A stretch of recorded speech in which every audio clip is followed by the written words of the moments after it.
votre chronique m'intéresse particulièrement parce que l'effondrement de la notion et du respect de la famille en France m'interpelle. Alors, lorsqu'on a entendu hier Sonia de Villers, certains se sont probablement dit, mais c'est un propos excentrique, insensé. D'où peut-elle sortir une telle idée? Or, c'est une idée qui, lorsqu'on fait l'histoire des idées politiques, n'est pas si surprenante. On considère le commun des mortels, c'est l'importance de la famille. Le commun des mortels sait qu'il est accueilli par un père, une mère dans la vie, et que sans ça, il n'est pas grand-chose. Mais il y a toute une tradition philosophique, sociologique, idéologique, qui considère que la famille n'est pas un socle, n'est pas une base, mais est un problème à résoudre, est un obstacle à faire sauter sur le chemin de l'émancipation individuelle. Alors, je dis la gauche, qu'on se comprenne bien, je ne peux pas dire toute la gauche dans son ensemble, mais il y a une certaine gauche à laquelle je ferai référence, et qui, quoi qu'on en dise, ne cesse depuis plusieurs siècles maintenant de faire le procès de la famille parce qu'elle y voit, j'y reviens, l'obstacle sur le chemin de la révolution. Je prends tout de suite la peine de dire que mon propos n'est pas moral. Je ne juge personne ici. Je sais qu'il y a des familles compliquées. Dieu sait qu'il y a des familles compliquées. Je sais que c'est pas, tout le monde n'est pas fait pour la vie de famille. Je sais par ailleurs qu'il y a des familles toxiques. Par ailleurs, je sais que notre société ne s'intéresse qu'aux familles toxiques. C'est comme si Édouard Louis avait tout dit sur la famille et le reste n'importait pas. Je tiens à rappeler qu'il y a surtout beaucoup de familles heureuses. Mais je prends la peine de faire toutes ces nuances avant d'entrer dans le cœur de mon sujet, qui, comme je le dis, est politique, philosophique, sociologique, mais pas morale. Alors, question de départ. Qui accueille l'enfant qui naît dans une société? À qui appartient l'enfant qui naît dans une société?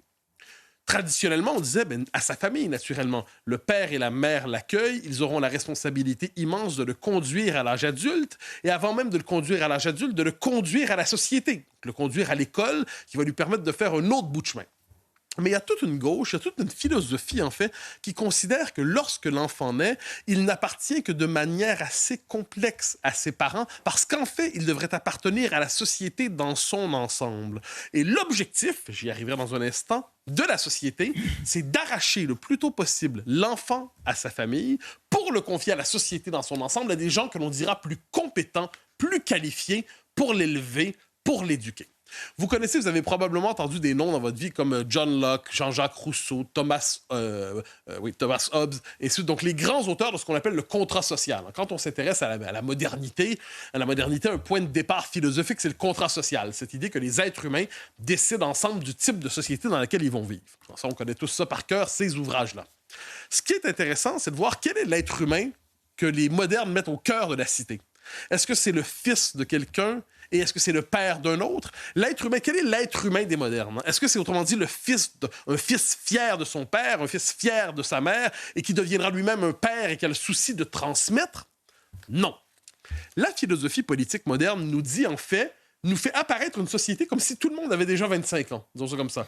Que des individus déjà constitués, des individus qui, on ne sait pas pourquoi, mais ils sont capables de se parler, donc il y a une langue en commun, on suppose, des individus qui vont décider ensemble des conditions de la société dans laquelle ils vivront. Mais ce ne sont pas des individus en famille, ce ne sont pas des individus en communauté, ce sont des individus atomisés. De ce point de vue, la société, ce qu'on appelle la philosophie du contrat social. Et la vision de la société, pour ces gens-là, elle est artificielle. On peut toujours redéfinir le contrat. La société n'a rien de naturel. Ça, c'est une rupture avec le grand maître de la philosophie politique occidentale, c'est Aristote, qui voyait la société comme un fait naturel.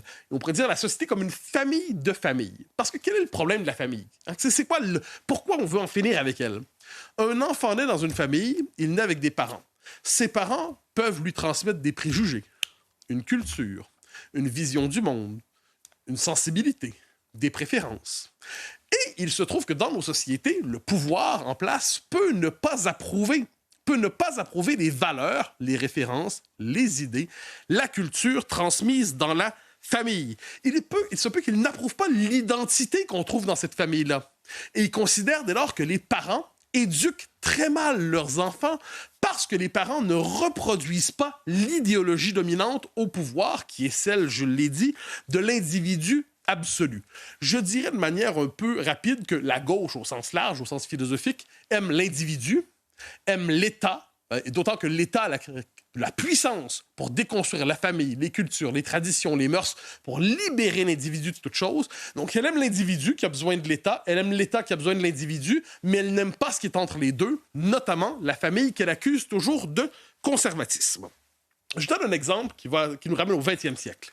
Il y a une école en philosophie politique, en sociologie, qu'on appelle l'école de Francfort. L'école de Francfort, des grands philosophes, Adorno, Habermas, disent la chose suivante.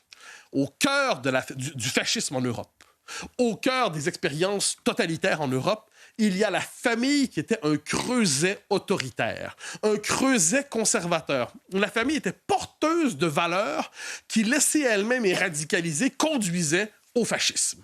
Dès lors que vous avez fait l'expérience du fascisme, qu'est-ce que vous vous dites? Bien, il faut en finir avec cette famille porteuse de toutes ces valeurs mauvaises pour être capable de libérer l'individu et construire un monde nouveau.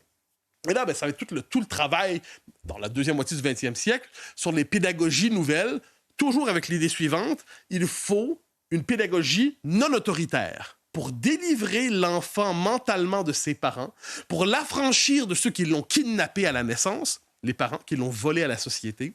Il faut déconstruire le plus tôt possible les préjugés qu'on lui prête. Il faut, autrement dit, c'était dans le discours de la contre-culture, dynamiter la famille pour permettre à l'individu d'émerger le plus rapidement comme étant tout-puissant.